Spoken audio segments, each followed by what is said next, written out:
Ya, Bismillahirrahmanirrahim. Assalamualaikum warahmatullahi wabarakatuh. Ya, bagaimana kabar Bapak Ibu? Semuanya sehat? Mohon kesediaannya dengan waktu yang sangat panas pada hari ini. Saya memohon partisipasi dari Bapak Ibu. Sebelum saya mengawali materi saya, ada yang memberikan sedikit ice breaking sebelum kita memulai materi. Ibu Mala bisa memberikan ice breaking atau dari Bapak Ibu yang bisa memberikan materi supaya ice breaking ya, supaya untuk memulai ini kita bisa lebih semangat dan lebih santai, relax begitu, jangan tegang. Bagaimana Ibu Mala bisa ice breaking? Kalau begitu saya, Bapak Ibu bisa minta waktunya sedikit, bisa berdiri, ya, berpasangan, bikin barisan Bapak Ibu, barisan, harus saling pegang pundak gitu. Yang di depan berarti dia harus, yang di belakang pegang pundak depan. Ya, ini Ibu Rina masih ada. Iya. Sudah? Silahkan bebas. Nanti mengikuti arahan saya, Bapak Ibu ya. Ya. Bebas mau cari seperti apa, merdeka. Gitu. Sudah Bapak Ibu? Siap? Baik. Mungkin ada sedikit gerakan-gerakan. Yang Ibu hamil mungkin menyesuaikan saja. Ya. Baik. Ketika saya bilang sesungguhnya, Bapak Ibu perhatikan. Ketika saya bilang kiri, harus ke kiri. Kalau kanan, ke kanan. Itu sesungguhnya. Kalau saya bilang sebaliknya, kalau saya bilang kiri, harus gimana? Ke kanan. Siap Bapak Ibu? Siap. Baik. Sesungguhnya kanan, kiri. Ada yang susah? Oke, belum konsentrasi. Baik, kembalikan konsentrasi Anda. Baik, saya ulangi. Sesungguhnya kanan, kiri, maju, mundur, kebalikan, kiri. Kalau saya bilang kebalikan, berarti saya bilang kanan harus ke kiri. Berarti belum fokus. Sekali lagi. Ya baik. Sebaliknya kanan, kiri. Iya baik, terima kasih Bapak Ibu. Silakan duduk kembali.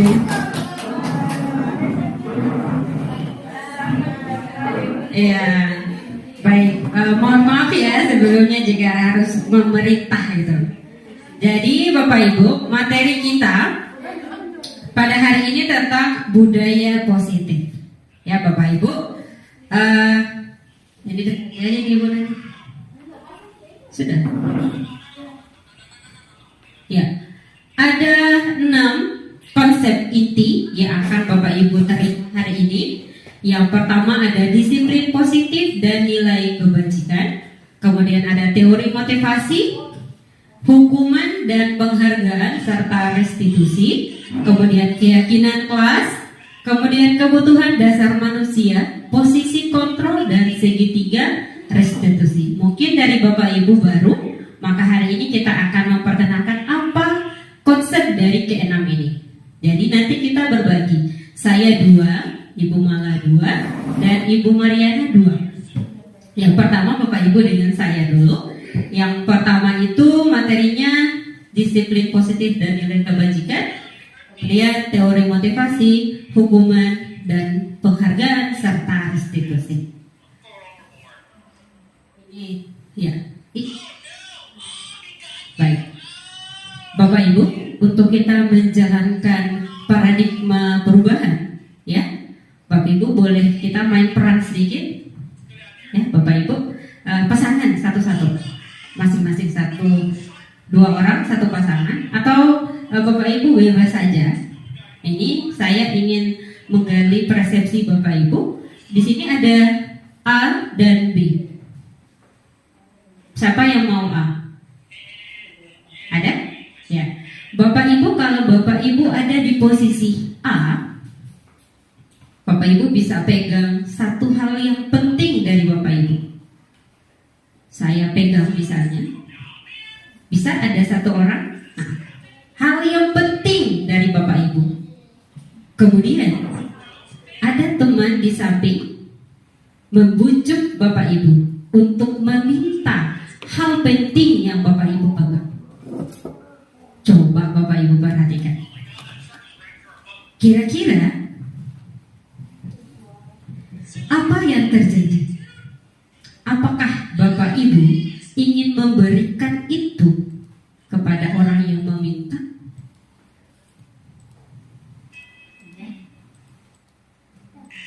Yang Bapak Ibu pegang hal terpenting dari Bapak Ibu.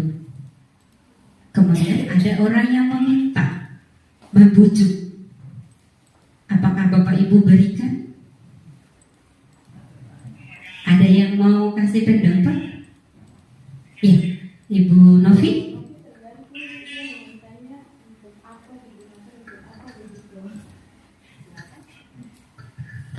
Kalau Novi lihat dulu, dia meminta digunakan untuk apa? Memang penting banget buat dia juga, atau hanya sekedar meminta saja? Baik, terima kasih Ibu Novi. Jadi Ibu Novi itu tergantung dia mau kasih dan tidak, tergantung untuk apa. Tapi kalau misalnya Bapak Ibu pikir ini penting untuk diri Bapak Ibu, apakah Bapak Ibu akan memberikan itu? Yang Bapak Ibu merasa menurut dia penting, menurut saya juga penting, apakah saya mau kasih? Kasih tidak Bapak Ibu? Kasih tidak? Kasih. Ini penting untuk Bapak Ibu. Untuk diri saya, kalau saya kasih, saya mau dapat apa? Ini diri saya. Apakah Bapak Ibu akan kasih? Ya? Berarti ada yang kasih, ada yang tidak. Tergantung ya. Pertanyaan saya, yang mengontrol kasih dan tidak itu siapa? Itu siapa? Yang mengontrol itu kasih dan tidak itu siapa? Siapa? Pemahaman. Tepuk tangan dulu Ibu. Pemahaman. Apakah orang lain yang mengontrol Bapak Ibu? Berarti yang mengontrol siapa? Yang kasih dan tidak itu siapa? Ya, diri sendiri. Ya, diri sendiri. Antara kasih dan tidak itu kita sendiri yang menentukan. Jadi kita sendiri yang merubah paradigma kita. Jadi dimulai dari diri kita. Mau berbudaya positif atau tidak, ya kita sendiri yang menentukan. Yang berikut, perubahan paradigma atau teori kontrol tadi, kontrol diri. Ada beberapa hal yang harus kita pahami. Yang pertama, ilusi bahwa guru mengontrol murid. Ilusi itu apa Bapak Ibu? Hayalan. Berarti itu tidak benar, Bang. Tidak benar selamanya guru itu mengontrol murid. Karena yang kontrol itu siapa? Iya, kalau murid berarti murid sendiri, bukan kita guru. Yang kedua, ilusi bahwa kritik dan membuat orang merasa bersalah dapat menguatkan karakter. Ini biar Tomo bilang tidak, harus seperti itu. Karena itu kita tidak boleh mengontrol siapapun. Karena sekalipun kita sudah bilang jangan, tetap dorong melakukan. Karena yang kontrol adalah mereka sendiri. Yang berikut, ilusi bahwa semua penguatan positif, efektif, dan bermanfaat. Dan yang berikut adalah ilusi bahwa orang dewasa memiliki hak untuk memaksa. Ini yang harus kita pahami Bapak Ibu. Kita tidak boleh memaksa orang karena dia mau ikut dan tidak. tergantung dia, bukan kita. Kita hanya melakukan apa? Perubahan di diri kita dan melakukan pembiasaan-pembiasaan dari diri kita sendiri. Ya, perubahan paradigma ini yang harus kita pikirkan. Dari stimulus respon ke teori kontrol.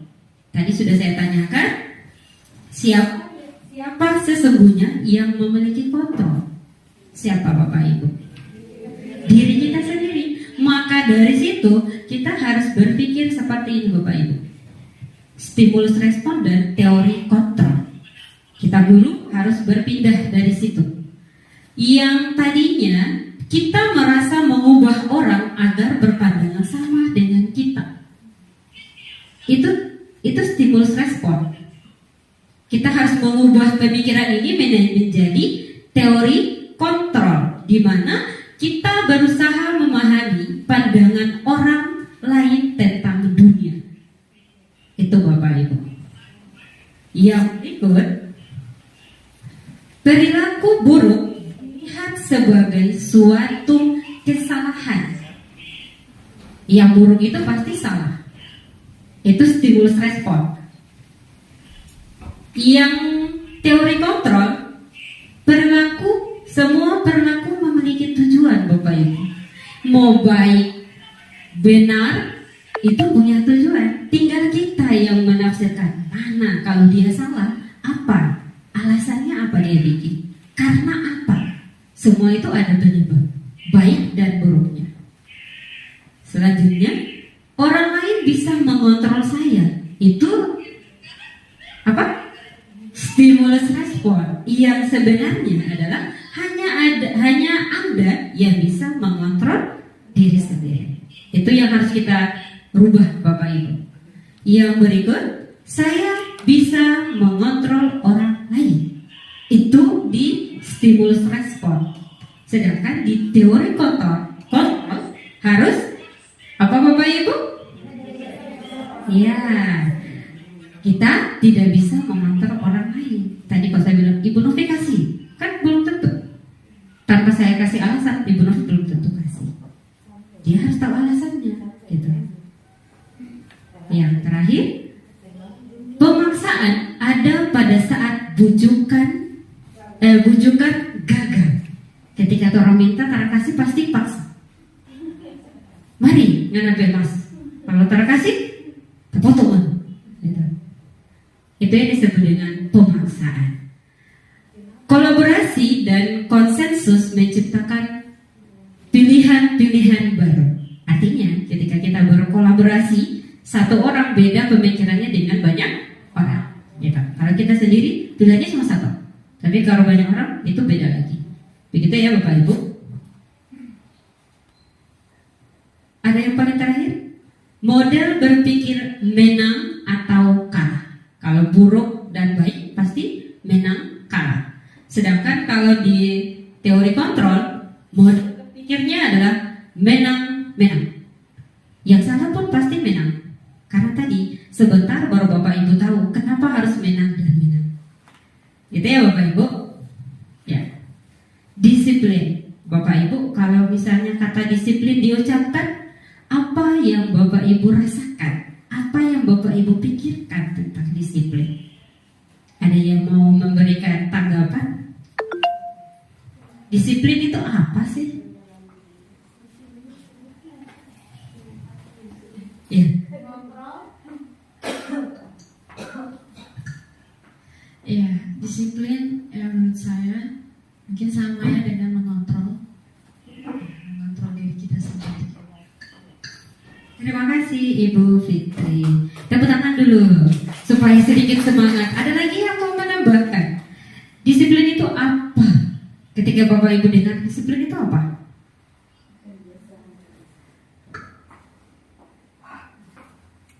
Pembiasaan baik.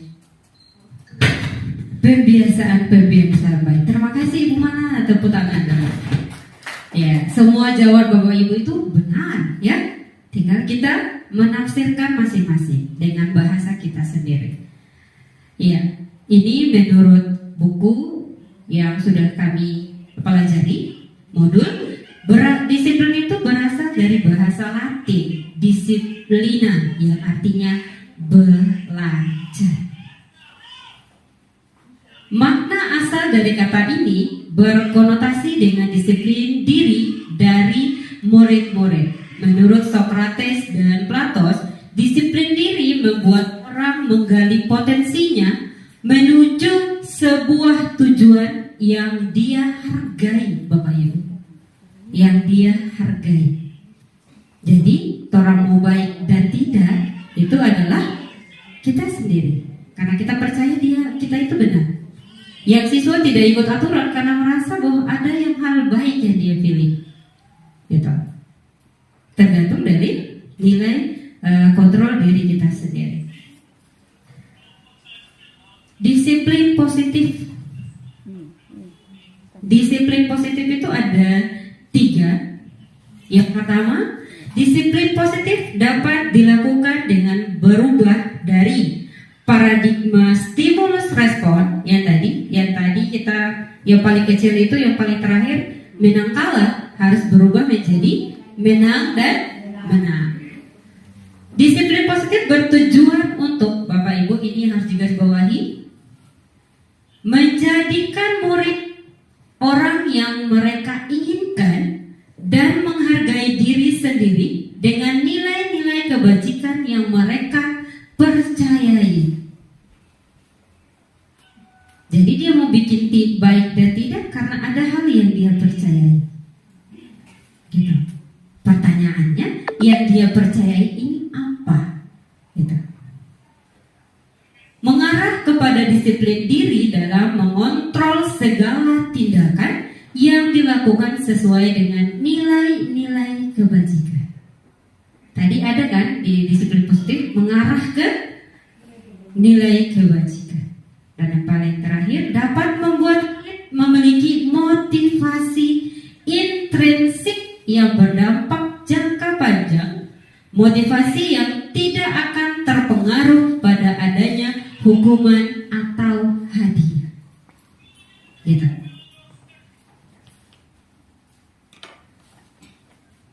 Inilah banyak sekali nilai-nilai kebajikan yang kebanyakan orang tanamkan. Tergantung mereka. Ini Bapak Ibu kelihatan? Bisa kelihatan? Ada, kalau yang mata umum pasti sudah kelihatan. Saya bacakan Bapak Ibu ya. Ini menurut IBD. Nilai kebajikan yang pertama ini dikelompokkan. Ada rasa hormat, integritas, mandiri, menghargai, antusias, empati, keingintahuan, kreativitas, kerjasama, percaya diri, dan komitmen. Itu orang pertama dia bilang. Yang nilai kebajikan yang dia tanamkan. Nah, ini yang kedua. Yang kedua itu ada cinta Tuhan dan segenap ciptaannya. Berarti cinta Tuhan dan cinta manusia. Kemudian ada kemandirian dan tanggung jawab, kejujuran, hormat. Ini menurut mereka. Masih ada lagi Bapak Ibu, masih banyak lagi. Tetapi dari semua itu ada kesamaan Bapak Ibu. Masih banyak lagi. Ini yang paling terakhir. Ada peduli, ada keterus-terangan, kemudian ada komitmen, ada belas kasih, percaya diri, bertujuan, rajin, keterampilan, kesantunan, kreatif, banyak Bapak Ibu. Tetapi yang diinginkan oleh kita anak Indonesia itu berpacu pada apa Bapak Ibu? Ada yang tahu? Di kurikulum Merdeka itu nilai-nilai apa yang ditanamkan di anak? Ada yang tahu Bapak Ibu? Nilai-nilai apa? Karakter apa? Iya, profil pelajar Pancasila. Yang pertama itu ada beriman dan bertakwa. Ada ada bernalar kritis. Iya, apa tadi Pak Aris? Kreatif dan bergotong royong. 6 profil pelajar Pancasila. Kalau di madrasah ada yang ditambahkan satu itu rahmatan lil alamin.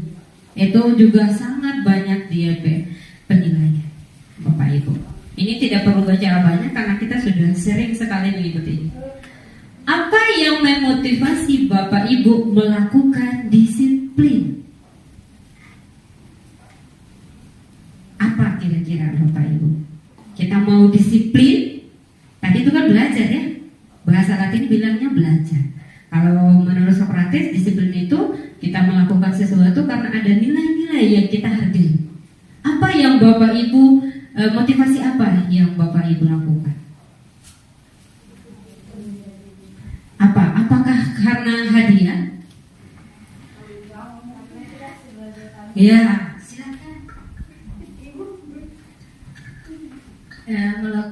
Kenapa harus melakukan disiplin? Karena kita seorang guru itu sebagai model panutan. Maka kalau kita menuntut siswa kita disiplin, maka kita harus juga tunjukkan kedisiplinan kita.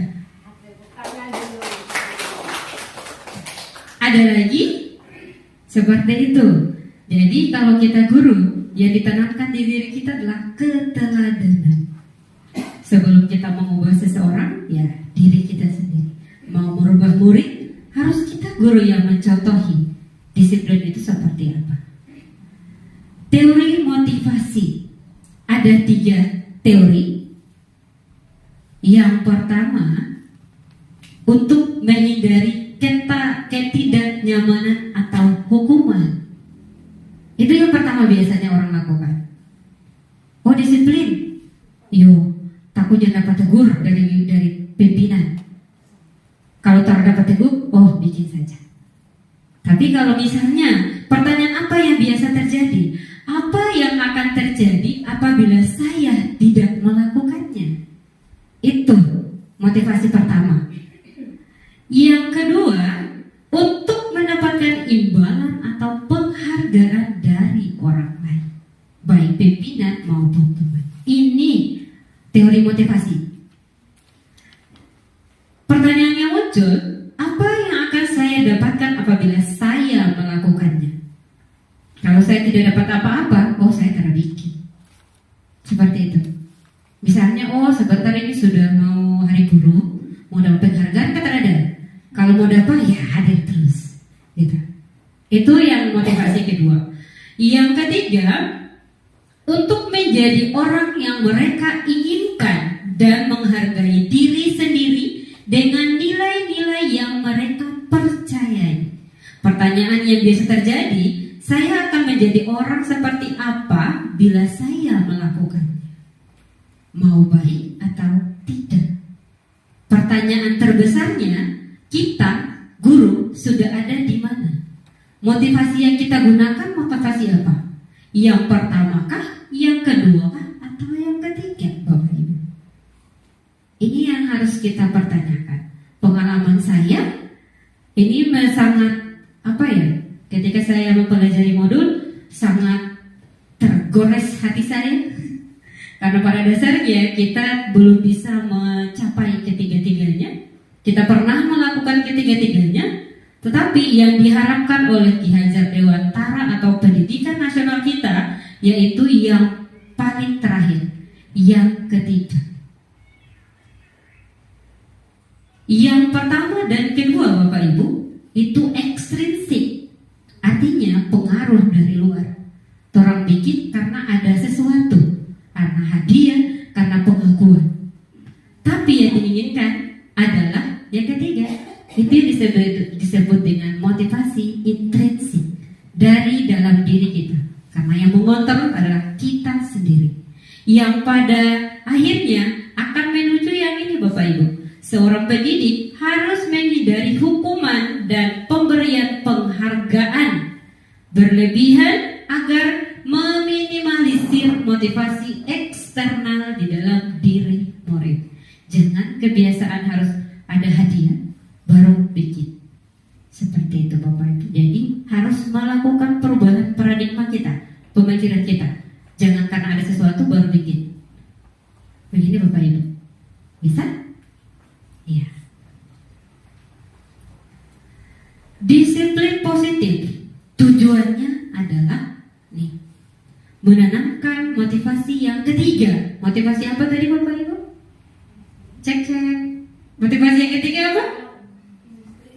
Apa?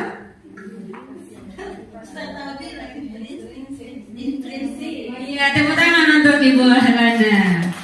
Intrinsik yang ketiga tadi Bapak Ibu, dari dalam diri kita. Itu. Jadi murid-murid kita yaitu untuk menjadi orang yang mereka inginkan dan menghargai diri sendiri dengan nilai-nilai yang mereka percayai. Yang mana maka kita harus mengenali murid-murid kita, mau mereka apa, ketika bikin salah apa, bikin baik apa, Bapak Ibu. Ya, Bapak Ibu, ini sedikit refleksi untuk diri kita. Ini saya yang bikin Bang. Ini akibat terlambat. Saya suruh cabut rumput di ujung sana di lab komputer biasanya. Bapak Ibu, pada Bapak Ibu, ini hukuman atau konsekuensi? Karena terlambat disuruh cabut rumput. Menurut Ibu Nani adalah konsekuensi. Ada yang lain? Apa ada yang bilang itu hukuman? Ya, tepuk tangan dulu Ibu Nani. Ya, Bapak Ibu ada yang lain? Apakah betul ini adalah konsekuensi? Datang terlambat, telah datang nih ceritanya, dapat suruh cabut rumput. Hukuman atau konsekuensi? Kalau Ibu Nani, konsekuensi. Ibu Nani bisa berikan tanggapannya? Ya, kenapa saya katakan itu konsekuensi? Karena kalau pemahaman saya, hukuman itu berarti ada tindakan fisik yang kita berikan. Kalau konsekuensi hanya untuk menyuruh saja. Ya, tidak ada kekerasan fisik, misalnya kayak dipukul atau apa, itu namanya hukuman. Kalau konsekuensi hanya dikasih suruh ini cabut rumput saja. Tidak ada kekerasan fisik. Baik, terima kasih Ibu Nani. Ada yang tanggapan lain?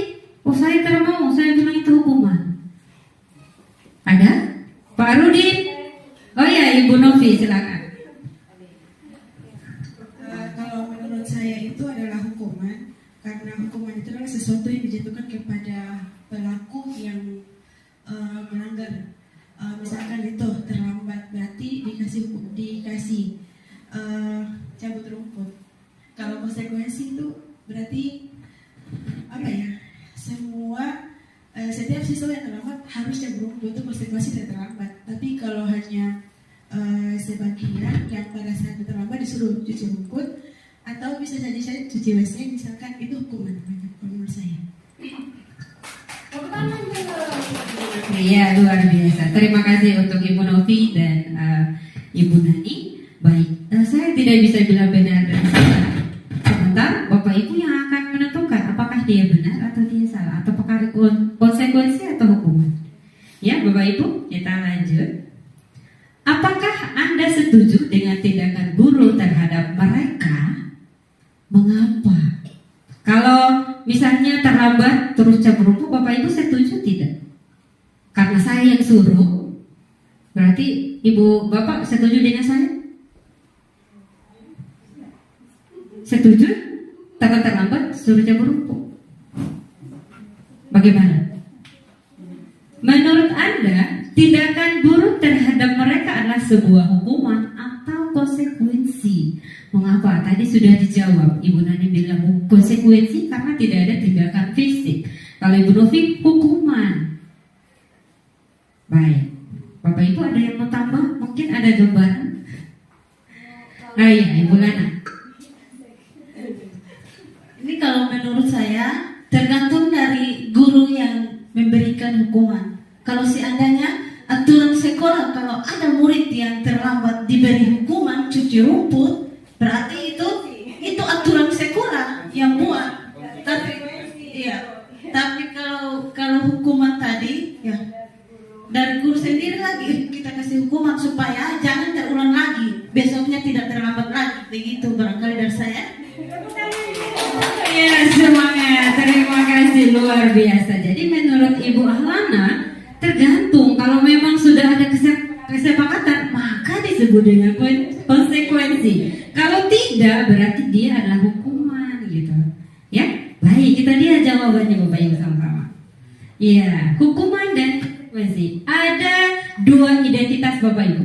Ada identitas gagal dan ada identitas sukses. Kalau kita pakai hukuman, identitasnya pasti gagal. Biar kita bilang tidak. Sedangkan yang sukses ada dua, konsekuensi atau restitusi. Bapak Ibu. Kita lihat satu-satu. Iya, Bapak Ibu kelihatan? Sesuatu yang menyakitkan seharusnya terjadi, itu hukuman harus terjadi. Sedangkan konsekuensi, sesuatu harus terjadi. Ya, kalau misalnya dia terlambat, kalau sudah tadi ada konsekuensi menurut Ibu Ahlana. Ya, kemudian restitusi merupakan pilihan, gitu. Yang baru Bapak Ibu belum tahu toh? Nah, sebentar, ikuti sampai terakhir supaya tahu. Ya. Yang berikut, ketika Bapak Ibu kasih hukuman, tidak nyaman untuk murid atau anak. Kalau konsekuensi, tidak nyaman untuk murid untuk jangka pendek. Kalau hukuman jangka panjang.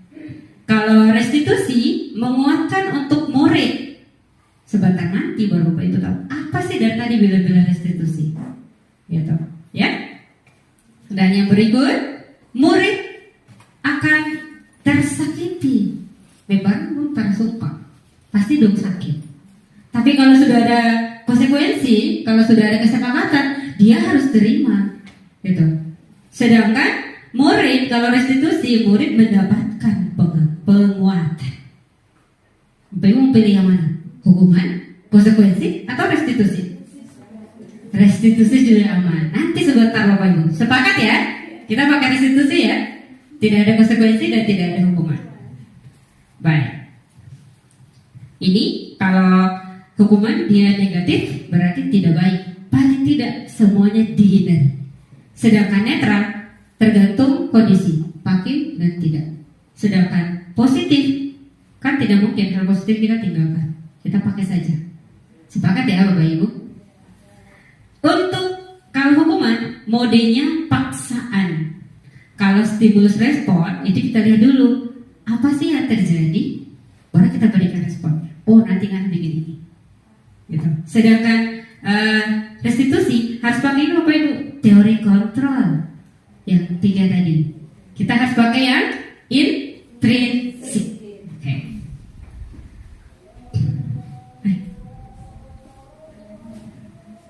Kita break dulu Bapak Ibu ya.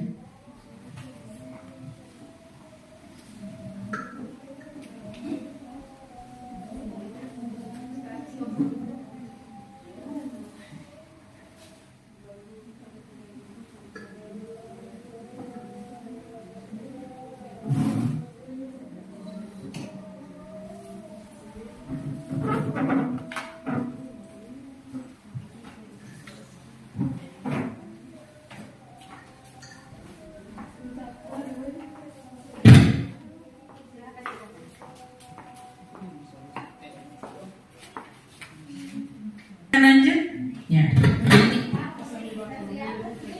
Ya. Hukuman dan konsekuensi. Ini Bapak Ibu, hukuman bersifat tidak terencana atau tiba-tiba. Anak atau murid tidak tahu apa yang akan terjadi dan tidak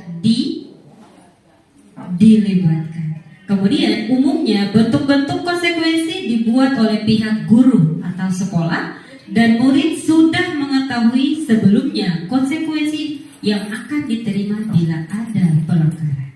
Sama dengan tadi Ibu Ahlana bilang, kalau misalnya sudah ada kesepakatan, ya pasti itu bentuknya konsekuensi. Jika tidak, maka tidak bukan konsekuensi tapi hukuman. Begitu Bapak Ibu. Ini bisa kelihatan ya Bapak Ibu? Saya baca sudah kalau begitu. Duduk di bangku di pinggir lapangan pada jam istirahat tidak diizinkan bermain oleh guru piket karena mencederai teman saat bermain di lapangan. Apakah ini konsekuensi ataukah hukuman? Nih Bapak Ibu, duduk di bangku di pinggir lapangan pada jam istirahat tidak diizinkan bermain oleh guru piket karena mencederai teman saat bermain di lapangan. Dia pukul temannya, guru piketnya bilang tidak bisa bermain, cukup duduk di lapangan saja di jam istirahat. Karena jangan sampai mencederai teman lagi. Apakah ini hukuman atau konsekuensi? Ada yang jawab konsekuensi, ada yang jawab hukuman. Ya, dipikir-pikir dulu.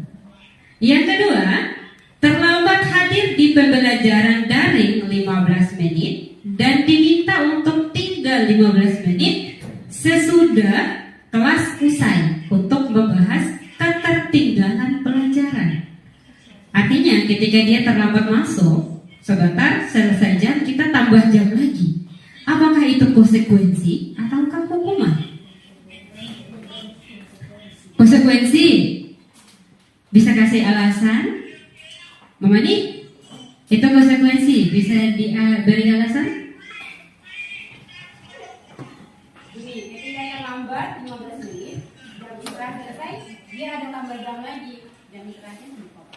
Ya, itu merupakan suatu konsekuensi karena untuk mengisi kembali keterlambatan dia, materi yang dia terlambat selama 15 menit tadi. Maka bukan hukuman tapi konsekuensinya harus dia ikut kembali penambahan 15 menit setelah pembelajaran terakhir. Oke, terima kasih. Ya, jawabannya nanti kita cek. Ada yang jawab hukuman? Ada yang jawab hukuman? Berarti semuanya konsekuensi, ya? Yang ketiga, ayo cek. Ada. Di mana tadi? Ya. Yang ketiga, lari mengelilingi lapangan basket 2 kali karena terlambat 10 menit untuk pelajaran PJOK. Dia disuruh lari tambahan karena terlambat 10 menit. Hukuman atau konsekuensi? Yang benar Bapak Ibu? Ada yang jawab hukuman? Terlambat lari. Terlambat disuruh lari. Hukuman atau konsekuensi?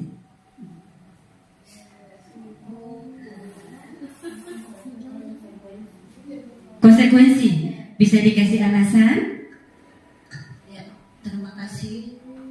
Mungkin saja sebelum pembelajaran PJOK dimulai sudah ada kesepakatan antara siswa dan gurunya bahwa ketika ada yang terlambat akan diberikan sanksi.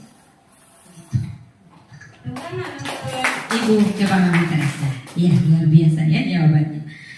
Kita menuju ke pertanyaan yang terakhir. Membersihkan WC sekolah karena memecahkan pensil temannya. Apakah hukuman ataukah konsekuensi? Kasih patah pensil teman, disuruh cuci WC. Hukuman atau konsekuensi? Ada yang bisa kasih alasan? Siapa? Siapa? Ya, kalau hanya sekedar mematahkan pensilnya teman, itu tindakan secara tidak sengaja. Mungkin saja setelah ketika pembelajaran ada yang mematahkan penanya teman, itu sebelumnya tidak ada aturan bahwa ketika mematahkan pensilnya teman harus dihukum karena itu perbuatan yang tidak disengaja. Terima kasih. Yang mana lagi? Ibu Kepala Madrasah. Baik, kita cek jawabannya Bapak Ibu. Yang pertama adalah konsekuensi. Ya, kenapa konsekuensi? Karena sejalan lah begitu. Karena takut dia bermain di teman, kalau dia pukul lagi, berarti istirahat supaya jangan dia pukul orang. Jangan dia bermain. Yang berikut konsekuensi, ya, karena itu tadi mungkin sudah ada kesepakatan dan istilahnya kalau orang kasih hukuman masih wajar-wajar saja, cuman lari kan, karena kebetulan juga olahraga. Gitu. Yang berikut adalah juga konsekuensi, masih sejalan, gitu, masih wajar ketika antara kesalahan dan hukuman itu masih selaras begitu. Belum, kalau yang ini jelas dia adalah hukuman karena tidak nyambung, cuman kasih patah pensil, cuci-cucinya WC, gitu. Gitu ya Bapak Ibu ya. Jadi bukan karena fisik dan non fisik, tapi antara hukuman dan pelanggaran yang kita berikan harus sesuai dengan yang dia langgarkan, gitu. Kalau dia terlambat masuk kelas, hukumannya apa? Jangan suruh cuci lampu, itu tidak sesuai. Gitu. Tambahan jam itu baru sesuai. Itu ya. Nah, cek yang terakhir. Murid diminta untuk push up 15 kali karena tidak menggunakan masker ke sekolah. Hukuman atau konsekuensi? Tidak pakai masker, disuruh push up, sejalan tidak? Menurut Bapak Ibu, belum tanya hukuman atau konsekuensi, sejalan tidak ini? Kalau tidak sejalan berarti hukuman. Pintar. Yang berikut, menggantikan kertas tugas teman yang telah dicoret-coretnya.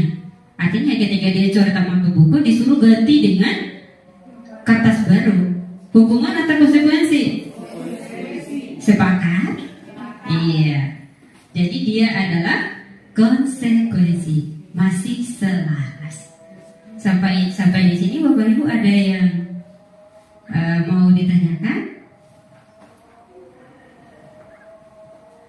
Iya. Bapak Ibu tadi sudah hukuman dan konsekuensi. Yang sekarang adalah penghargaan, Bapak Ibu. Menurut Bapak Ibu, penghargaan itu harus atau tidak? Perlu atau tidak?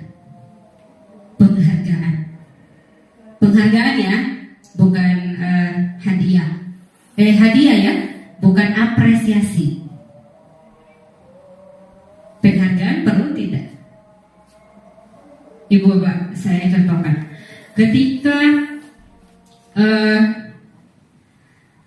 siswa kita sering terlambat datang, saya bilang begini, besok itu siapa yang datang tempo, saya kasih hadiah. Terus besok itu siswanya akan datang, semuanya hadir. Di hari-hari berikutnya siswanya tidak datang lagi karena gurunya tidak kasih hadiah. Kira Bapak Ibu, kira-kira penghargaan itu berfungsi tidak? Kenapa tidak berfungsi? Karena apa?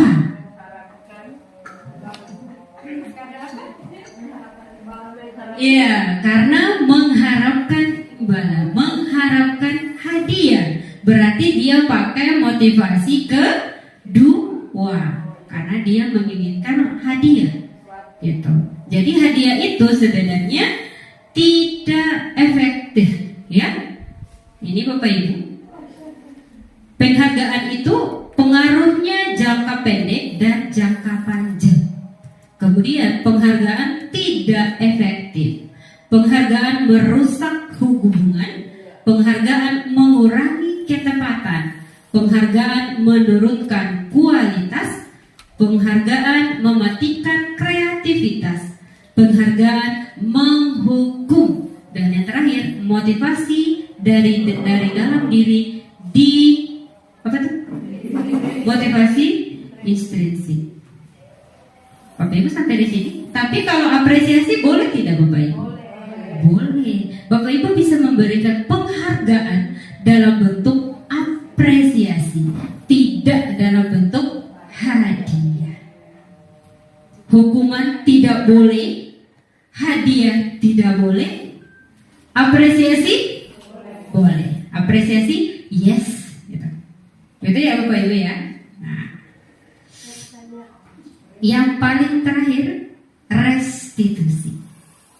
Restitusi adalah proses menciptakan kondisi bagi murid untuk memperbaiki kesalahan mereka sehingga mereka bisa kembali pada kelompok mereka dengan karakter yang lebih good.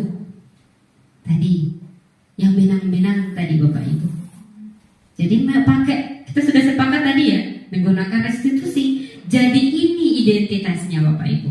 Ada 9 ciri kita pakai restitusi. Yang pertama, bukan untuk menebus kesalahan, namun untuk belajar dari kesalahan. Jadi ketika anak dapat salah, jangan langsung bentak, jangan marah, tapi dipanggil dan dicari apa, kenapa bikin seperti itu. Dibantu, kamu mau buat tidak? Mau memperbaiki kesalahan tidak? Itu ciri-cirinya. Memperbaiki hubungan. Tawaran bukan paksaan. Jadi kita memberikan tawaran kepada anak. Restitusi menuntut untuk melihat ke dalam diri. Restitusi mencari kebutuhan dasar yang didasari tindakan. Tadi sudah kita dapatkan bahwa baik buruk itu punya tujuan. Jadi kita cari tahu dia bikin baik kenapa, dia bikin salah kenapa. Itu restitusi Bapak Ibu. Restitusi diri adalah cara yang paling baik. Restitusi fokus pada karakter bukan tindakan. Gitu.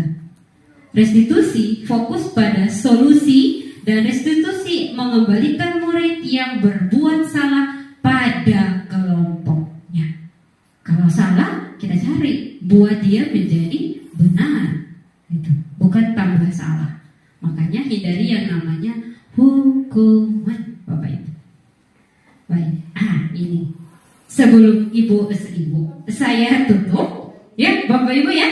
Kita cek dulu. Ada 2 kasus yang saya ambil yang pernah saya lakukan dan ibu-ibu lain lakukan. Ini yang pertama, foto pertama ada orang bikin apa? Jambu rumput. Pelanggaran itu tidak bekerja di saat bakti di sekolah. Saya kasih hukuman jambu rumput lagi. Hukuman atau konsekuensi Bapak Ibu? Kenapa konsekuensi? Karena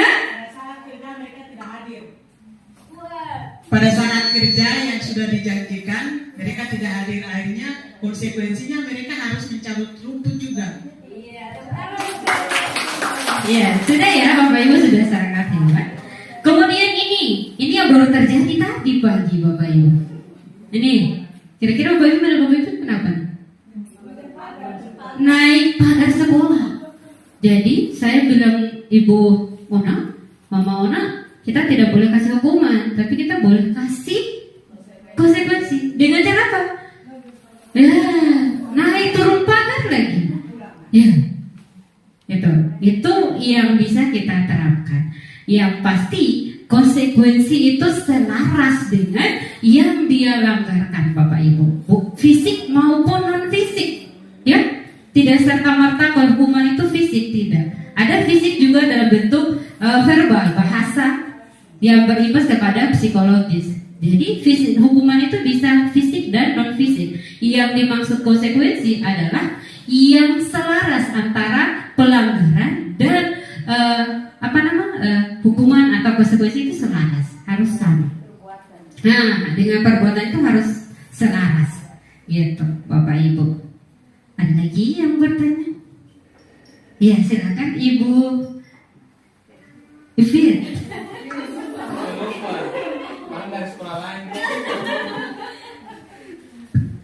Oke, bismillahirrahmanirrahim. Pertanyaan saya, kapan saat yang baik untuk restitusinya dilakukan? Ya, pertanyaan yang sangat luar biasa dari Ibu Fit. Kapan? Berarti Ibu Fit ini sudah tidak sabar lagi untuk melakukan, Bapak Ibu. Restitusi itu tidak ada batas dan tidak ada jadwal, bebas. Ketika Bapak Ibu menemukan kesalahan, anak dilanggar siang malam, Bapak Ibu waktu kapan? Ada siang. Yang penting ada caranya, ada langkah-langkahnya Bapak Ibu. Untuk waktu bebas, up to you. Ya, itu ya. Silakan. Pernah saya dapati, saya melakukan seperti itu, restitusi. Hukuman saya sudah lakukan, konsekuensinya juga sudah.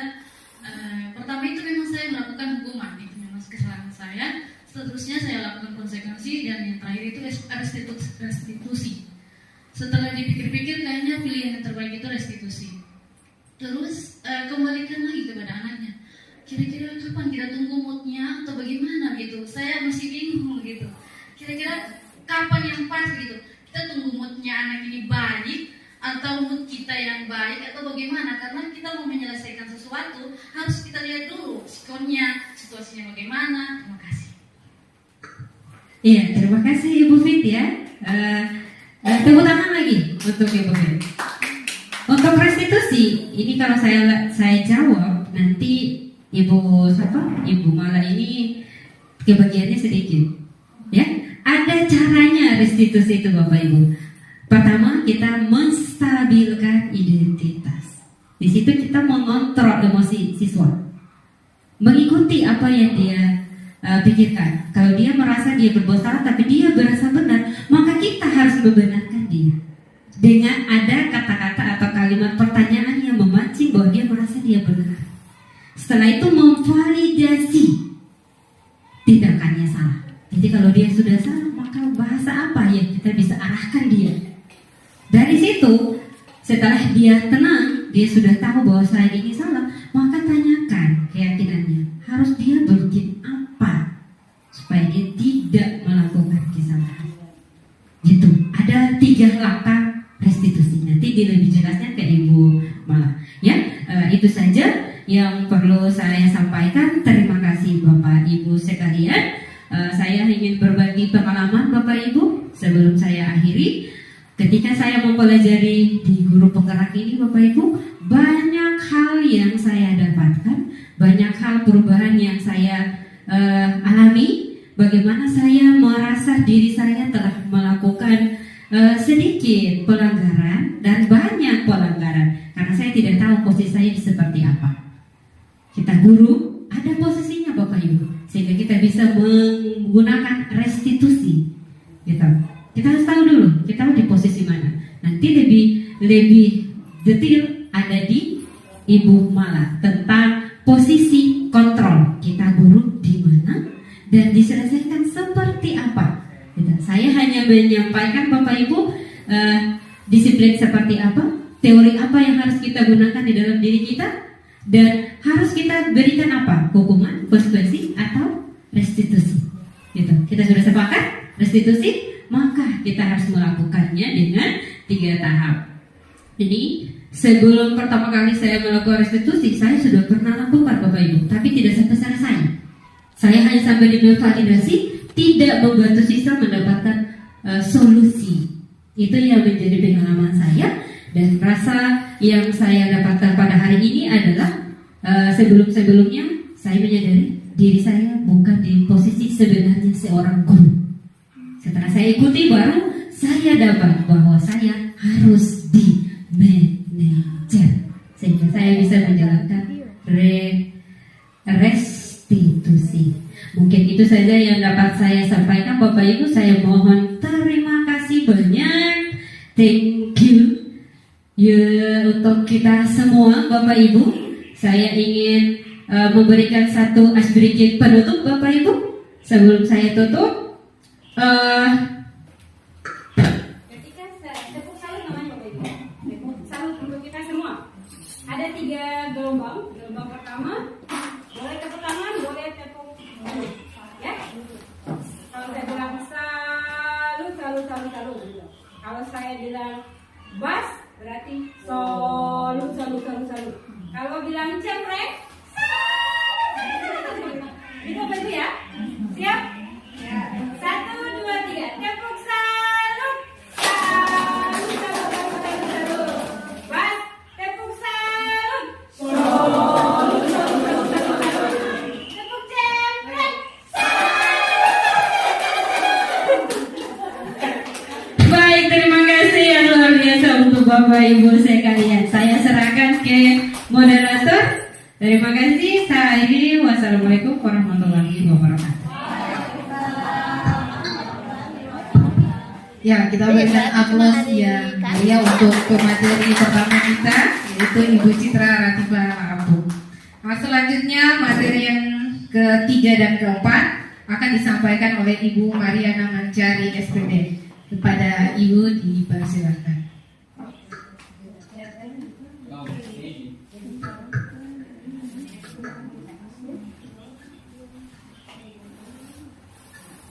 Assalamualaikum warahmatullahi wabarakatuh dan selamat sore untuk kita semua.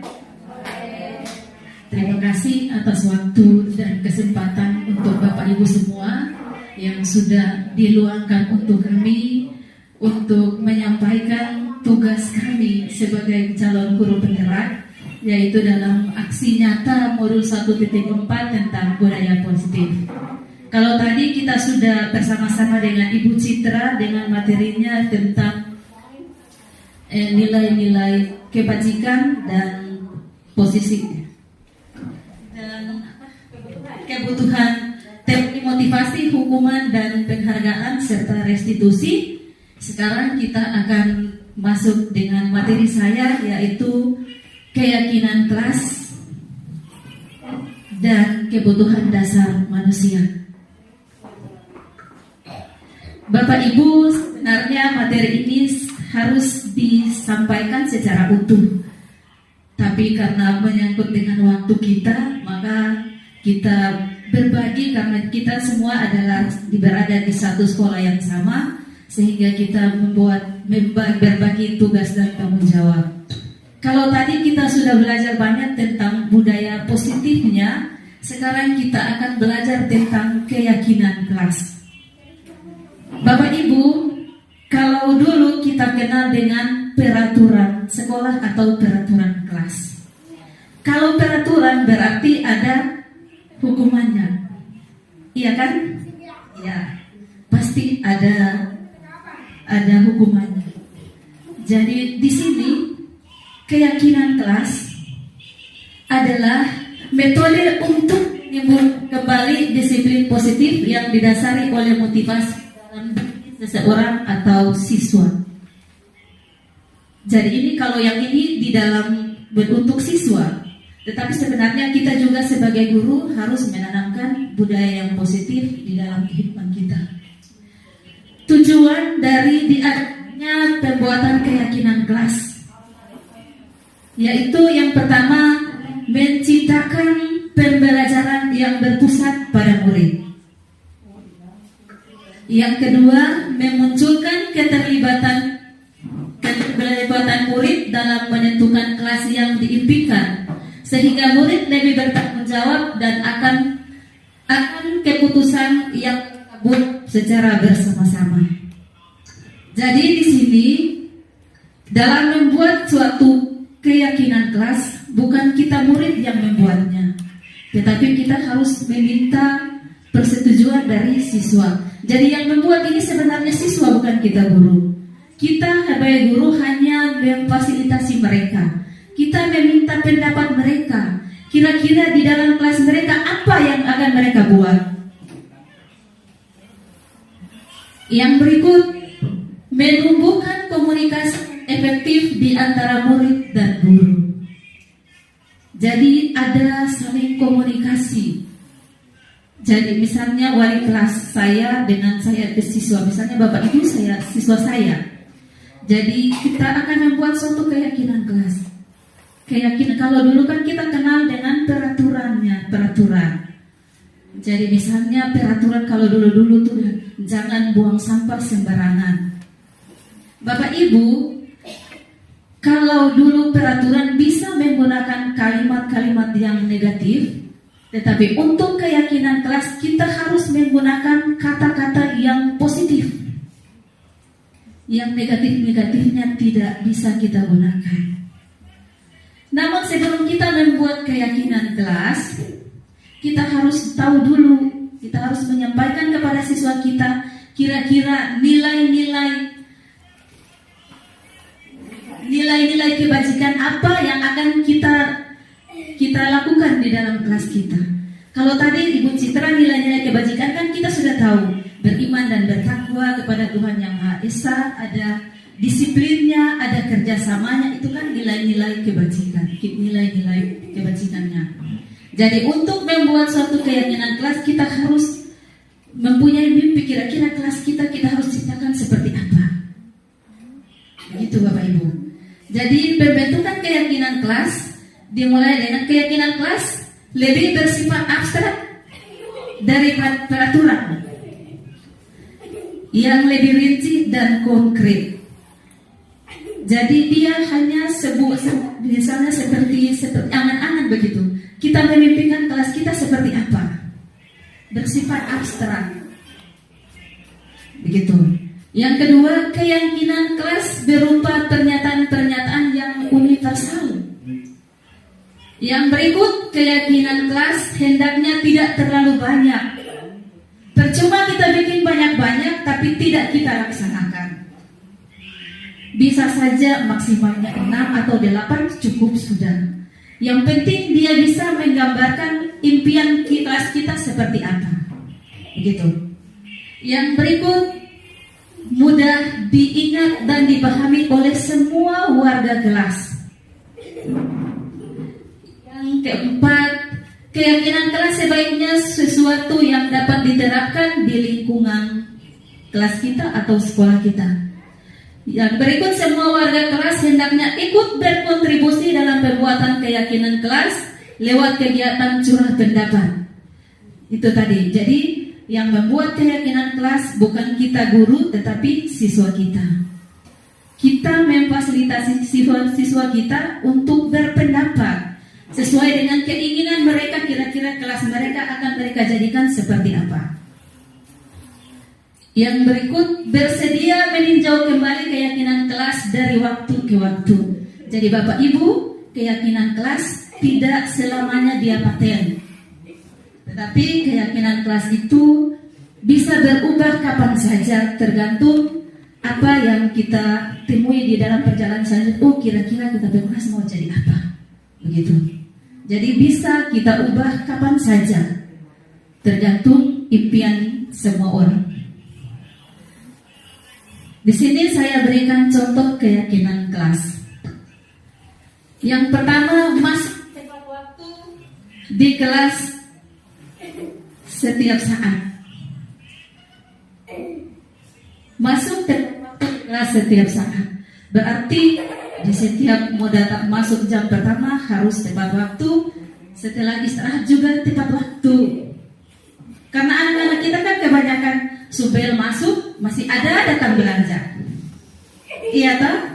Iya, kenyataannya seperti itu. Jangankan di sekolah di kita sini, guru jaga pingsan dengan jaga tiap siswa kalau biar supel tetap masih ada belanja. Yang berikut, berdoa sebelum dan sesudah pembelajaran. Yang selanjutnya, bersikap dan hormat kepada semua orang. Mendengarkan guru ketika belajar, mengumpulkan tugas tepat waktu, duduk tegak dan sopan, mengacukan tangan ingin berbicara. Adakah di sana yang bernuansa negatif?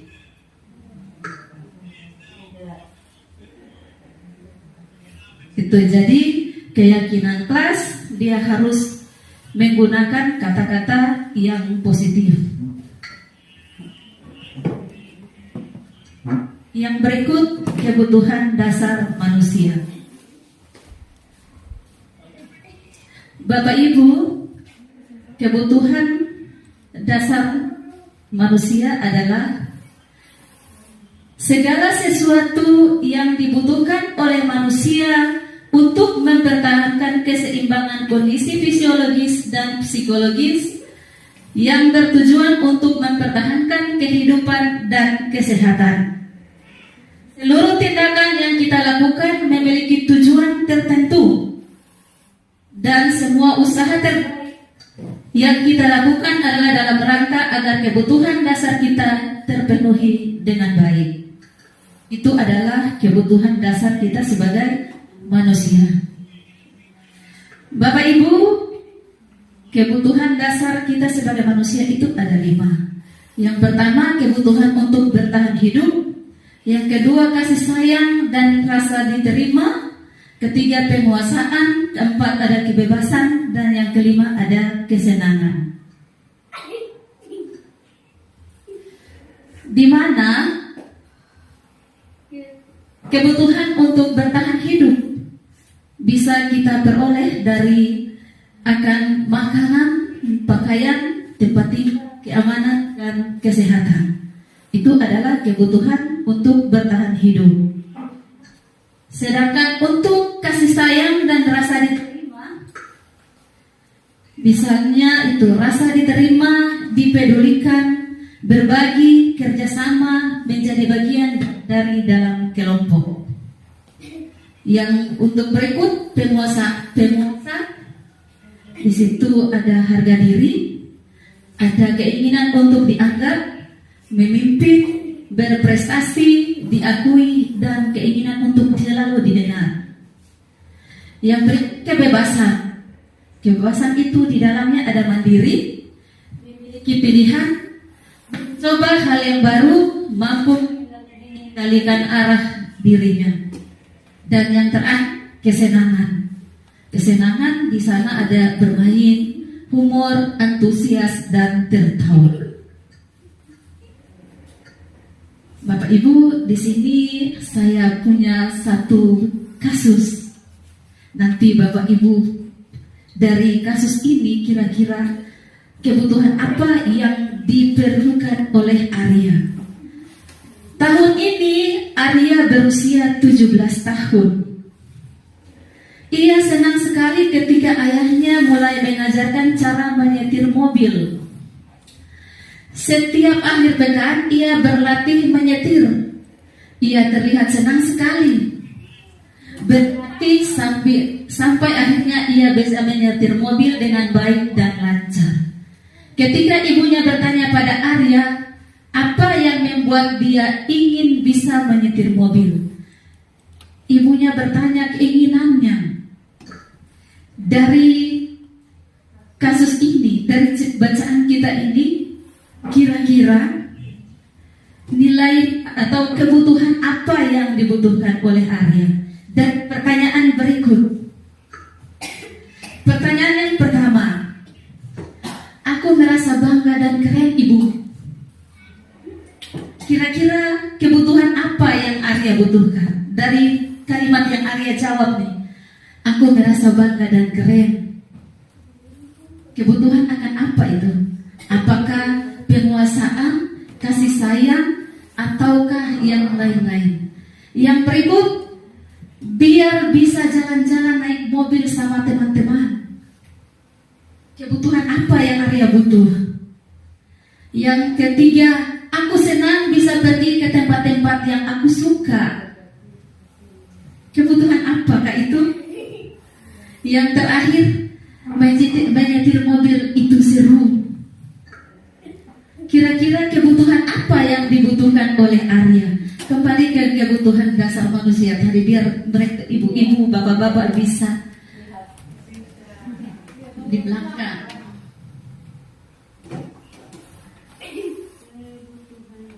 Kebutuhan dasar manusia.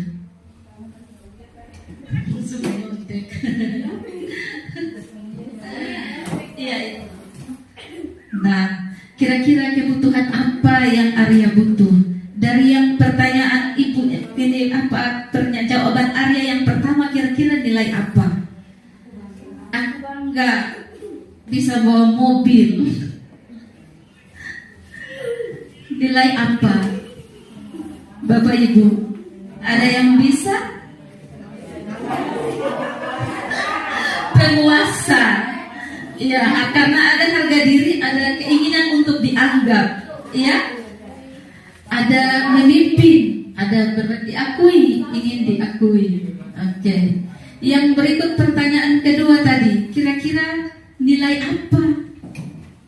Pertanyaan kedua tadi, biar jalan-jalan naik mobil sama teman-teman. Kira-kira nilai apa? Kesenangan. Iya betul? Betul. Iya? Serame-rame. Yang ketiga, aku senang bisa pergi ke tempat-tempat yang aku suka. Apa? Kebebasan. Kemana saja dia mau pergi. Yang berikut, menyetir mobil itu sangat seru. Nilai apakah itu? Apa itu Bapak Ibu? Nilai apa? Kebutuhan apa? Penguasa. Iya betul? Salah. Jadi yang jawaban Arya yang pertama, dia merasa membutuhkan penguasa. Yang berikut, biar bisa jalan-jalan, nilai kasih sayang dan rasa diterima. Yang berikut, aku senang bisa pergi ke tempat-tempat yang aku suka. Kebebasan. Yang berikut adalah nilai kesenangan. Ya Bapak Ibu, itu saja materi dari saya menyangkut dengan keyakinan kelas dan nilai-nilai dan kebutuhan dasar manusia. Kita akan lanjutkan dengan materi selanjutnya yang akan dibawakan oleh Ibu Mala dan menyangkut dengan posisi kontrol kita sebagai guru dan segitiga restitusi dalam menyelesaikan masalah. Sekian dari saya. Wassalamualaikum warahmatullahi wabarakatuh dan selamat sore.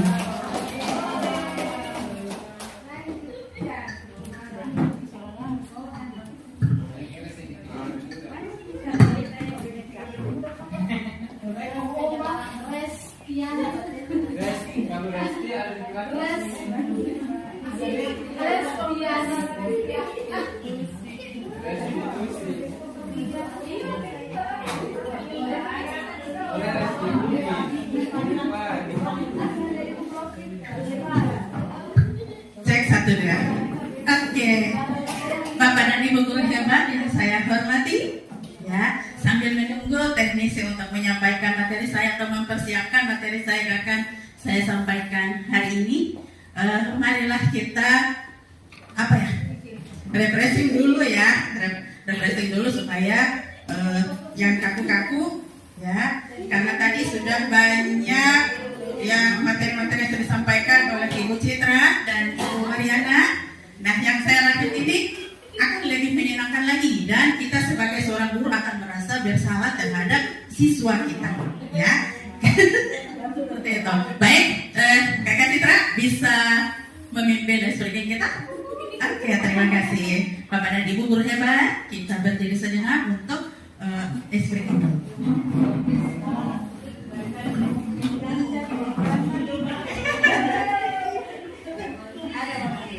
Ya, Bapak Ibu masih semangat? Masih. Kita regangkan tangan sedikit. Ya, saya menyanyi, Bapak Ibu ikut ya? Ya, siap. Siap ya? Oke, siap. Baik.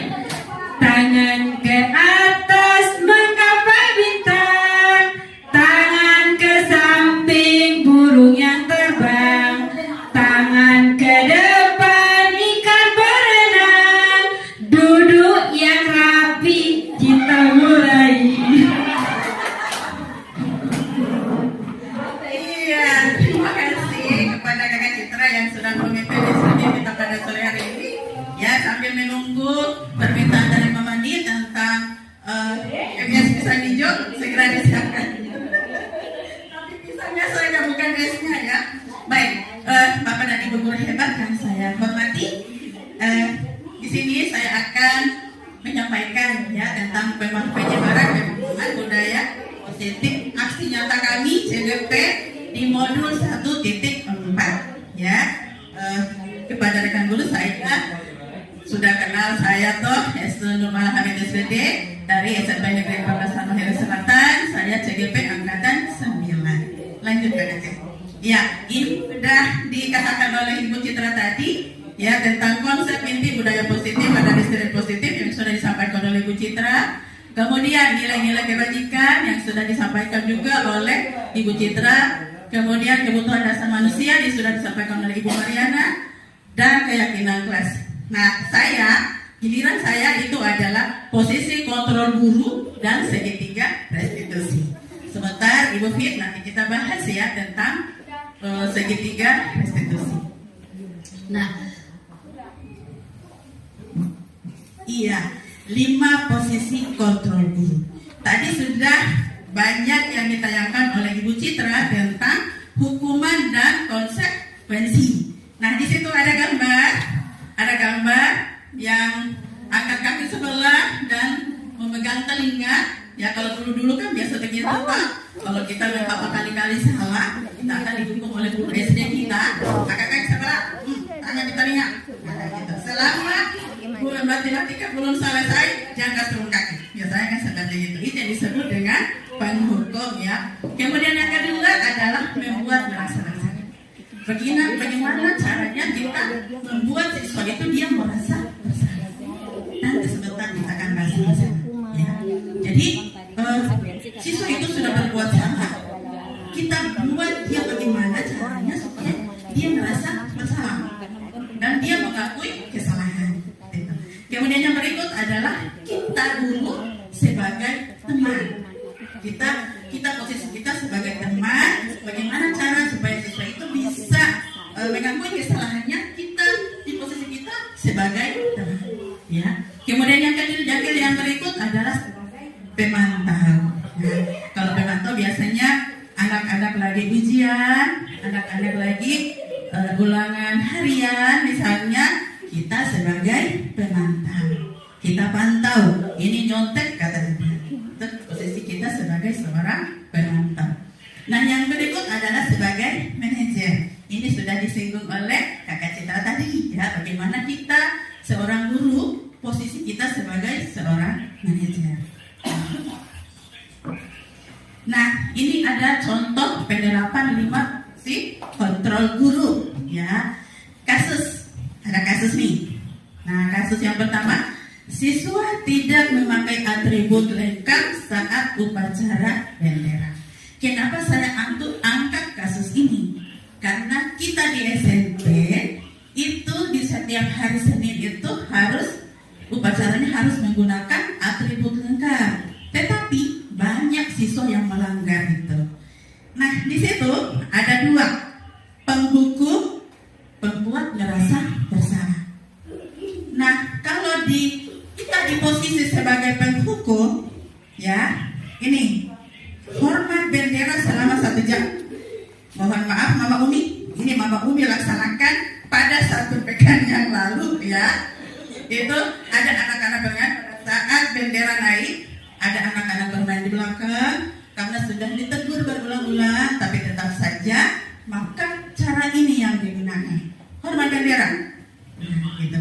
Dan posisi kita sebagai orang penghukum. Kemudian yang kedua, pembuat merasa bersalah. Nah, kita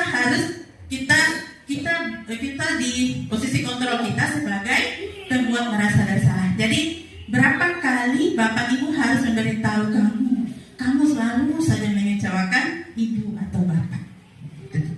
Kita pakai bahasa yang halus supaya siswa itu dia merasa bersalah. Jadi misalnya ada kasus yang diangkat oleh Ibu Ona tadi tentang Arya. Jadi kita harus kita buat bagaimana supaya dia merasa bersalah. Kita pakai bahasa yang bagaimana supaya siswa itu dia merasa bersalah. Ada banyak kalimat yang Bapak Ibu gunakan selain kalimat yang saya tulis. Ya, jadi berapa kali sih Bapak atau Ibu bilang kamu selalu saja mengecewakan ibu atau bapak. Tetapi masih ada kalimat yang lain selain kalimat tersebut. Ya Bapak Ibu ya. Baik, lanjut. Nah, ini yang lanjutannya, kita guru sebagai posisi di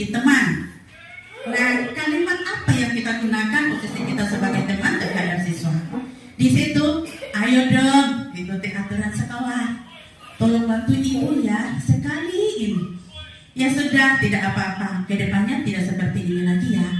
Nah, itu bahasa yang kita gunakan supaya anak itu dia tidak mengulangi perbuatan yang tadi, tidak memakai atribut, ya. Itu. Kemudian posisi kita sebagai seorang pemantau. Nah, ada kalimat lagi, masih banyak kalimat yang Bapak Ibu gunakan untuk posisi sebagai seorang pemantau. Nah, di sini kalimat yang saya angkat yaitu kamu sudah melanggar peraturan sekolah. Kamu tahu konsekuensinya? Nah, itu kan? Setelah upacara, kamu beli atributnya ke koperasi dan jangan diulang lagi ya. Nah, seperti itu. Tetapi kalau anak-anak kita pakai bahasa yang halus, pakai bahasa yang lembut. Walaupun kita di sini kita terapkan di SMP Negeri 14 ini kita terapkan bahasa yang lemah lembut. Saya sebagai calon guru penggerak sudah menerapkan, saya sudah menerapkan bahasa yang lemah lembut, tapi saya belum berhasil. Kemarin dulu saya marah-marah di sini. Mungkin ada orang tua yang datang jemput siswa, itu pasti dengar. Kita gimana ya, kalau kita sudah berusaha menggunakan bahasa kasih, sudah menggunakan bahasa yang lemah lembut, tetapi kalau bukan saya salahkan orang tua ya, mungkin di siswa kita ada orang tuanya ada di sini, Ibu Wayana ya, tetapi mungkin begitulah lingkunganlah yang sangat berpengaruh ya, lingkungan yang sangat berpengaruh sehingga membentukkan karakter anak seperti itu. Jadi kita di SMP Negeri 14 ini sudah 3 orang calon guru penggerak, sudah 2 orang pengajar praktik, ya. Dan kalau sudah menjadi pengajar praktik berarti beliau-beliau ini sudah melewati guru penggerak. Jadi sudah mendekati 5 orang. Tetapi penerapan itu dianggap bahwa kalau menurut saya belum berhasil untuk menerapkan posisi 5 posisi kontrol guru. Ya, seperti itu. Nah, yang berikut adalah posisi sebagai manajer. Apakah kamu tahu kesalahanmu? Kira-kira bagaimana kamu memperbaiki kesalahanmu? Nah, itu posisi kita sebagai seorang manajer. Nah, seperti itu. Nah, di sini ada pertanyaan.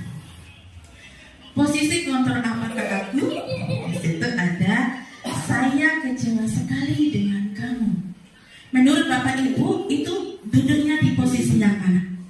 Dari 5 posisi kontrol. Dari posisi sebagai seorang teman, posisi manajer, posisi pemantau, dan posisi ada 5 posisi kontrol tadi ya. Jadi di aku ya, posisi kontrol apakah aku? Saya kecewa sekali dengan kamu. Ada yang bisa? Iya, silakan start. Saya bersuara besar. Baik, terima kasih. Kalau dalam pengamatan saya terkait dengan 5 posisi kontrol tadi, terkait dengan yang sudah kita lihat secara bersama Bapak Ibu, saya kecewa sekali dengan kamu. Saya kira ini dia masuk pada posisi kontrol membuat merasa bersalah. Iya, kita berikan tepuk tangan kepada Ustaz ya. Masih ada lagi Ustaz? Iya, terima kasih banyak. Ada lagi Bapak Ibu guru? Ada lagi? Iya, jadi saya kecewa sekali dengan kamu. Nah, itu di posisi kontrol menurut Ustaz itu adalah di posisi kontrol merasa membuat merasa bersalah.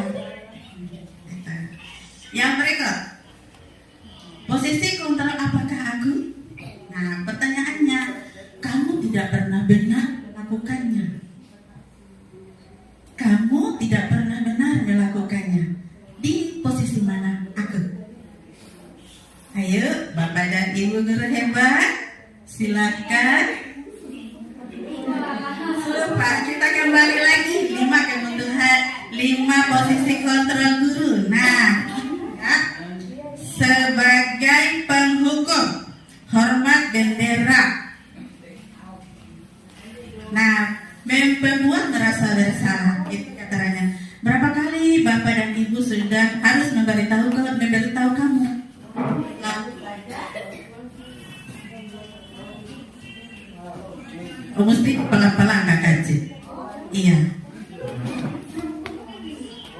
Iya. Jadi ini ya, tadi Ustadz mengatakan bahwa saya kecewa dengan kamu. Jadi menurut Ustadz itu membuat merasa bersalah. Berapa kali ibu bapak harus memberitahu kamu selalu saja mengecewakan ibu bapak. Nah, kalau posisi itu disuruh hormat bendera atau disuruh apalagi ya? Tadi angkat kaki sebelah dan pegang telinga, ya, itu disebut dengan penghukum.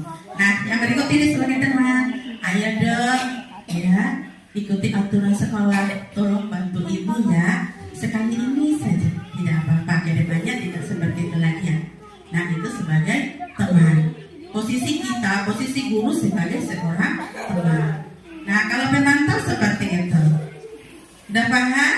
Sudah bisa mengingatnya? Kembali ke pertanyaan. Nah, kamu tidak pernah benar melakukannya. Ini di posisi apa?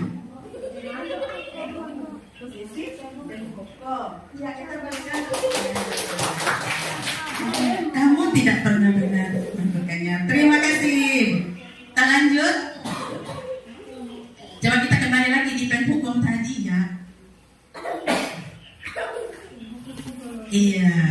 Kalau penghukum kan selain hormat bendera, ada juga yang tadi ya, bahasa-bahasanya mengarah ke penghukum. Ya, kita lanjut. Nah, posisi kontrol apakah aku? Nah, pertanyaannya, apa rencanamu untuk menyelesaikan masalah ini? Posisi manajer. Iya, kita lanjutkan. Terima kasih. Lanjut. Nah, posisi kontrol apakah aku? Yang pertanyaannya, ayolah lakukan demi ibu ya. Posisi sebagai teman. Iya, terima kasih Bapak dan Ibu guru hebat. Ya, sekarang sudah hebat karena sudah melewati beberapa materi ya, sudah melewati beberapa materi dan ini kita akan menuju ke penghujung materi. Nah, yang berikut. Nah, di posisi kontrol yang mana lagi nih? Kamu tidak pernah mendapat nilai jika tidak mengerjakan tugas. Sebagai apa? Sebagai pemantau. Ada yang lain? Kamu tidak pernah mendapat nilai jika tidak mengerjakan tugas. Posisi mana? Posisi penghukum. Iya. Baik, terima kasih. Sekarang sudah hebat-hebat ya, karena sudah melewati beberapa materi. Nah, yang selanjutnya adalah segitiga restitusi. Ini menyangkut tentang pertanyaan dari Ibu Fir, ya. Kapan dilaksanakannya restitusi itu? Ya, sudah disinggung oleh Ibu Citra tadi bahwa restitusi dilakukan setiap saat.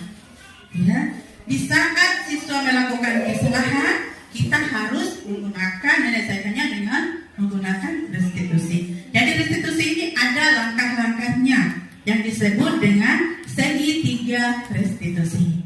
Nah, yang pertama adalah atau segitiga restitusi itu adalah suatu proses dialog yang dijalankan oleh guru agar dapat menghasilkan murid yang mandiri dan bertanggung jawab. Nah, ada 3 langkah ya. Yang pertama adalah menstabilkan identitas. Ya, Kakak Fit ya, menstabilkan identitas. Kemudian yang kedua, validasi tindakan yang salah. Dan yang terakhir adalah menanyakan keyakinan. Lanjut. Nah, ini langkah-langkahnya. Menstabilkan identitas. Teori kontrolnya, kita semua akan melakukan hal terbaik yang bisa kita lakukan.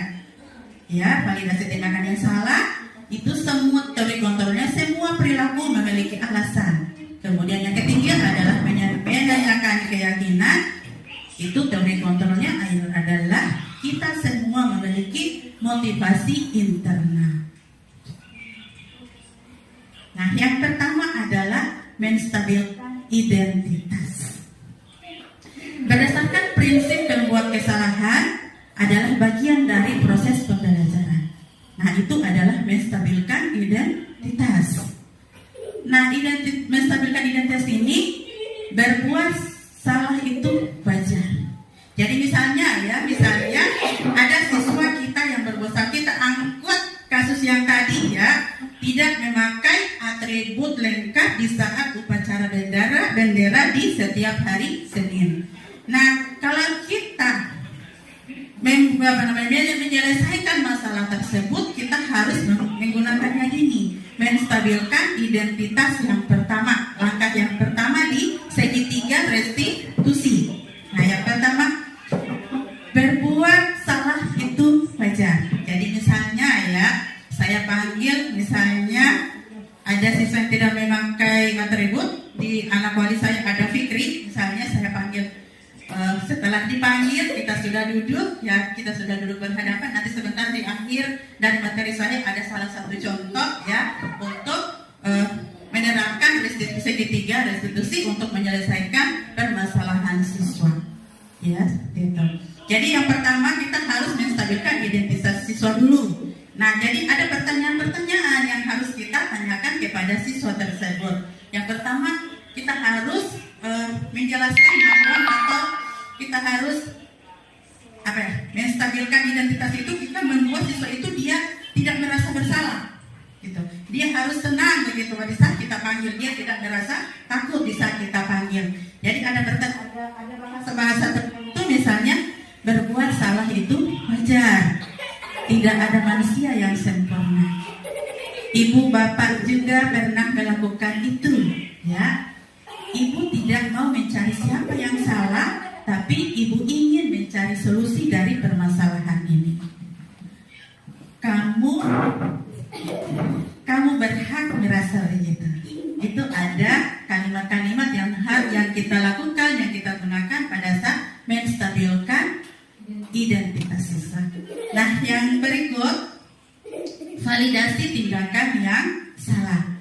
Berdasarkan prinsip, setiap perilaku berupaya memenuhi suatu kebutuhan tertentu. Nah, di situ ada kalimat-kalimat yang harus kita gunakan agar siswa itu dia mengakui kesalahannya. Di situ kamu pasti punya alasan mengapa melakukan hal itu. Ya. Kemudian padahal kamu bisa melakukan yang lebih buruk dari ini ya. Nah, kemudian kamu patut bangga karena telah melindungi sesuatu yang penting buatmu. Dan yang berikut, kamu melakukannya karena mempertahankan sesuatu yang penting bagimu. Gitu. Nah, yang terakhir adalah menanyakan keyakinan kelas. Nah, menanyakan keyakinan ini yang tadi sudah diulas oleh Ibu Mariana tentang keyakinan kelas yang kita sudah sama-sama buat dengan siswa di dalam kelas.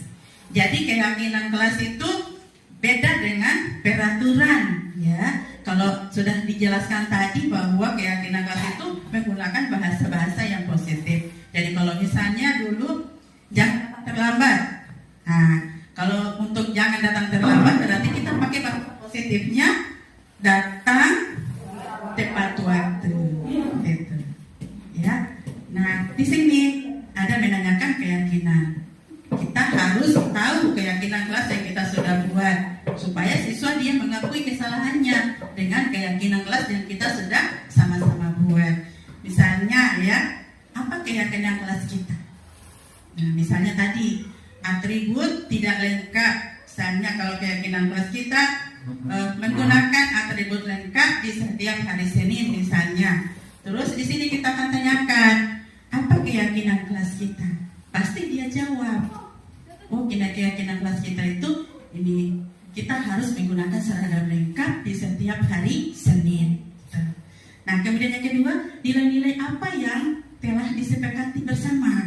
Nilai-nilai kebajikan yang dimaksud, yang sudah dijelaskan panjang lebar oleh Ibu Citra tadi. Masih ingat kan Bapak dan Ibu guru hebat? Iya, terima kasih. Kemudian yang berikut, seperti apa gambaran sebuah kelas yang ideal menurut kamu? Kalimat-kalimat itu dia akan menjawab. Siswa itu akan menjawab. Kalau kita tanyakan dengan penuh senyuman, ya dengan penuh lembut, ya. Ini kemarin ya sebagai satu cerita, kita ada buat video. Kita buat video tentang penerapan restitusi dengan penerapan segitiga restitusi. Ini contohnya, ya. Terdengar ya.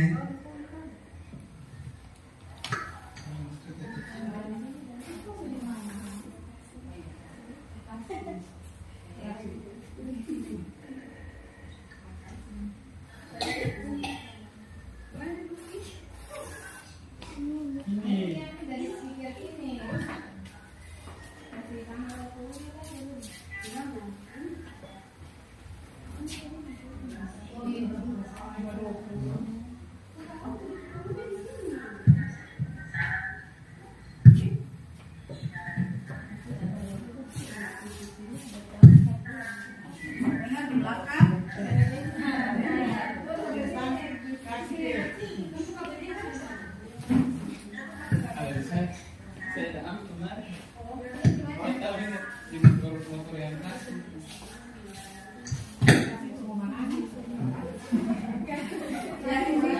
Merupakan satu contoh ya untuk menyelesaikan masalah siswa dengan penerapan segitiga restitusi. Yang penting Bapak dan Ibu guru hebat harus tahu bahwa menyelesaikan siswa yang bermasalah harus menggunakan tadi.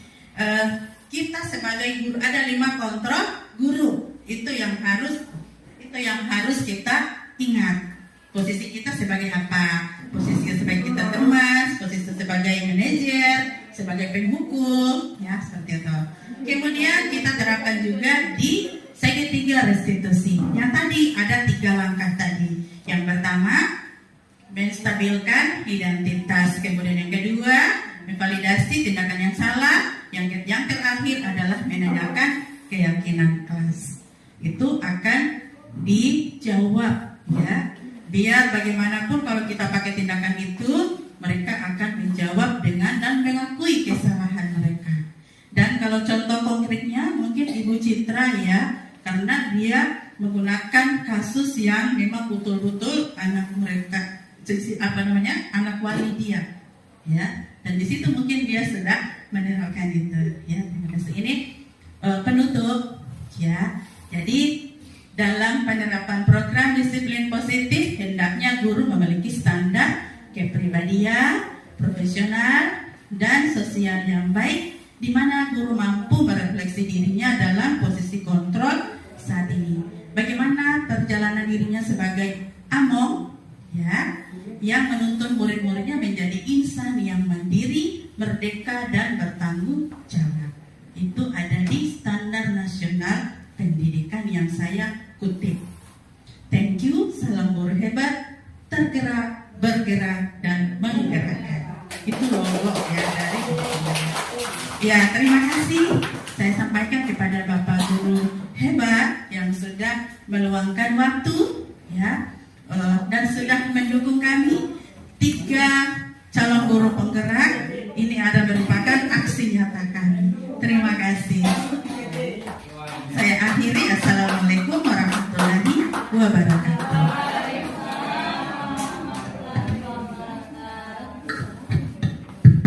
Ya, kita berikan aplaus dulu untuk ketiga CGP kita yang hebat, yang sudah telah memberikan begitu banyak materi yang luar biasa sebagai pegangan kita sebagai guru nantinya. Ya, dengan berakhirnya penyampaian materi oleh Ibu Nurmala Hamid SPD, maka berakhir juga rangkaian kegiatan komunitas Lembah Sibela SMP Negeri 14 Halmahera Selatan dengan tema budaya positif.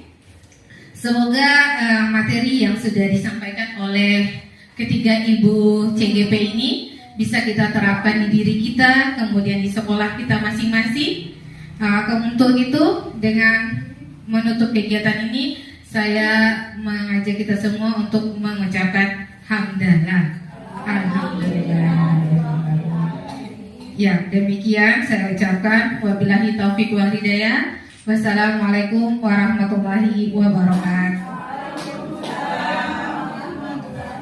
Iya, terima kasih yang kesekian kalinya. Tapi Bapak dan Ibu guru hebat yang kami hormati, jangan dulu meninggalkan tempat karena sebentar ada